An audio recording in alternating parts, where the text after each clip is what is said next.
महाभारत की कथा है कि 5 पांडव वन में भटकते हैं। वे एक झील के किनारे आए। वे प्यासे हैं। छोटे भाई को भेजा भेजा है पानी लेने लेने लेकिन जैसे ही वह झुककर पानी भरने लगा, यश ने, जो झील का मालिक था, उसने आवाज़ दी कि ठहरो। इस झील का नियम है कि जो मेरे 3 प्रश्नों का उत्तर देगा वही जल ले सकता है, और शर्त है कि अगर तुम उत्तर ना दे पाए या गलत उत्तर दिए तो तुम इस झील से जिंदा ना लौट सकोगे। प्यासा था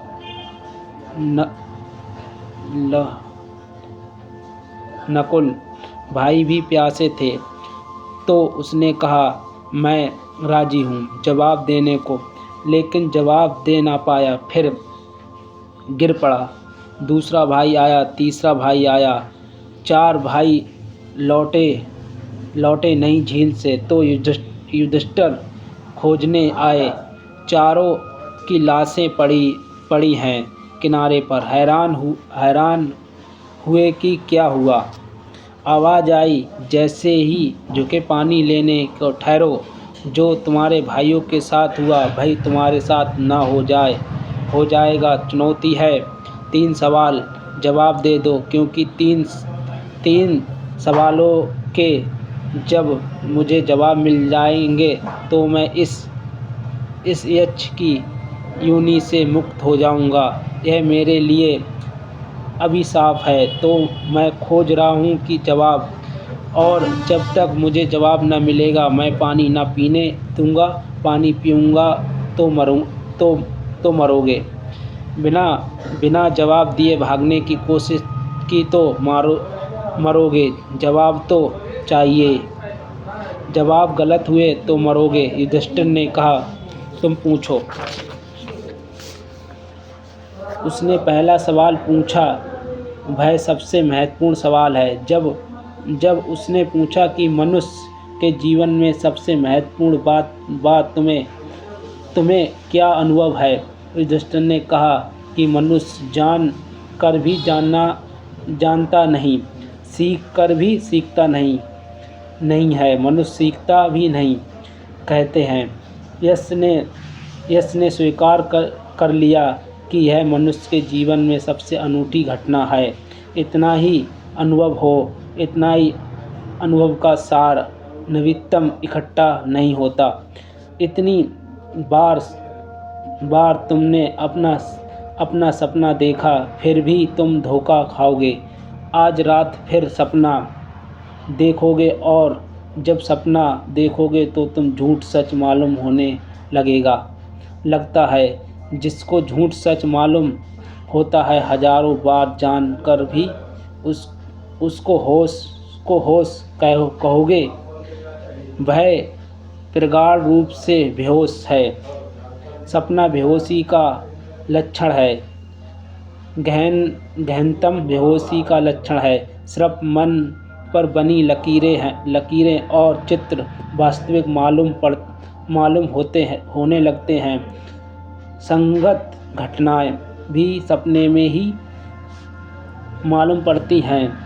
एक मित्र चला आ रहा है सपने में, तो तुम देखते हो अचानक वह घोड़ा हो गया, तो फिर तुम्हारे मन में यह संदेह पैदा नहीं होता कि जो अभी तक आदमी था वह अचानक घोड़ा कैसे हो गया। सपने में संदेह पैदा ही नहीं होता। बड़े से बड़े संदेहवादी भी सपने में संदेह नहीं करते, और जिसने सपने में संदेह किया उसका सपना टूट जाता, वह अपने के भार हो जाता है। सत्य के लिए चाहिए श्रद्धा, और सपने के लिए चाहिए संदेह। सत्य उससे मिलता है जो श्रद्धा करता है, सपना उसका छूटता है। जो संदेह करता है, तुम उल्टा ही कर रहे हो। सत्य पर संदेह करते हो, सपने को श्रद्धा करते हो, तुम शीर्षासन कर रहे हो। पैर पर खड़े हो जाओ, सिर पर करो संदेह। और जिस दिन तुम सपने से संदेह कर लोगे, अपने सर पर खड़े हो गए। सपने पर संदेह आते ही सपना टूट जाता है। इतना भी तुम्हें ख्याल आ जाए रात नींद में भी यह सपना है, उसी वक्त टूट जाएगा, क्योंकि इतना होश भी तप है सपने की मौत के लिए। सपना तो झूठ है। मनुष्य व्यक्ति की तीसरी अवस्था है निद्रा।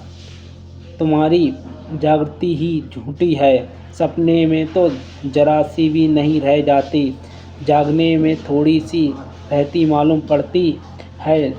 एक आभास, एक छाया, एक प्रतिध्वनि, लेकिन सपने में बिल्कुल नहीं रह जाती, तो निद्रा में तो क्या रह जाएगी। जब सपना भी यह नहीं रह जाता, जब तो तुम ऐसे हो जाते हो जैसे सड़क पर पड़ी हुई चट्टान। तुम होते ही नहीं। निद्रा का अर्थ है स्वप्न शून्य निद्रा। जब तुम होते ही नहीं, तुम्हारा होना बिल्कुल ही विलुप्त हो जाता है। दिया बिल्कुल ही बुझ गया। अब जुगनू भी नहीं तिलमिलाती। जागने में जुगनू तिलमिलाती थी, सपने में जुगनू थी, पंख बंद थे, तिलमिलाती नहीं थी। निद्रा में समाप्त ही हो गई, बंद पंख की जुगनू भी नहीं। ये साधारण चित्त की 3 अवस्थाएं हैं। मनुष्य चित्त की क्या दशा है। मनुष्य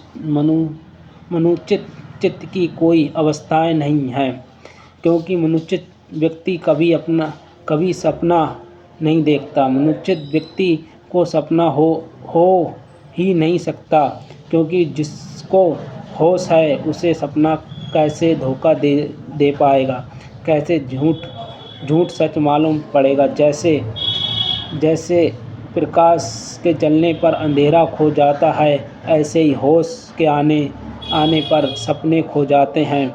मनुष्य व्यक्ति जागा हुआ प्रबुद्ध व्यक्ति सपने में मुक्त हो जाता है, क्योंकि निद्रा से भी इसका यह अर्थ है कि वह सोता नहीं, सोता है लेकिन जागा हुआ सोता है। जैसे तुम जागे हुए भी सोते हो, वैसे वह सोया हुआ भी जागता है। कृष्ण की गीता में कहा गया है, योगी उस समय भी जागता है जब भोगी की रात है। जब भोगी सोता है तब भी योगी जागता है। इसका अर्थ है कि नहीं, कृष्ण सोते नहीं थे। शरीर तो विश्राम करेगा, शरीर तो यंत्र है, थकेगा और विराम करेगा, और शरीर के पुनर्जीवन के लिए विश्राम जरूरी है। बस शरीर ही सोता है, लेकिन भीतर का दिया जलता ही रहता है। शरीर सोया रहता है, भीतर का पुरुष जागा रहता है। जागृत व्यक्ति की कोई अवस्थाएं नहीं, जागृति ही उसकी अवस्था है। जब जागे में ही जागता, सोने में ही जागता, जागना उसका स्वभाव है। और इसलिए समस्त योग एक ही कुंजी में भरोसा रखता है। भय है कुंजी जागना। जिस दिन जागने की कुंजी तुम्हारे नींद के ताले पर लग जाती है, खुल गए द्वार। कबीर के इन बचनों में उसकी कुंजी की चर्चा है, इन्हें समझो। मन रे जागत रहिए भाई, बड़ी गहरी नींद जागते जागते ही टूटती। निरंतर अभ्यास करने से ही मिटेगी, लड़ते रहने से ही कटेगी। चेष्टा जारी रहे, इतनी ही छोटी हो तो भी एक बूंद गिर कर यह चट्टान टूट जाती है। रहीम ने कहा है, रसनी आवत जात सिल पर पड़त निशान।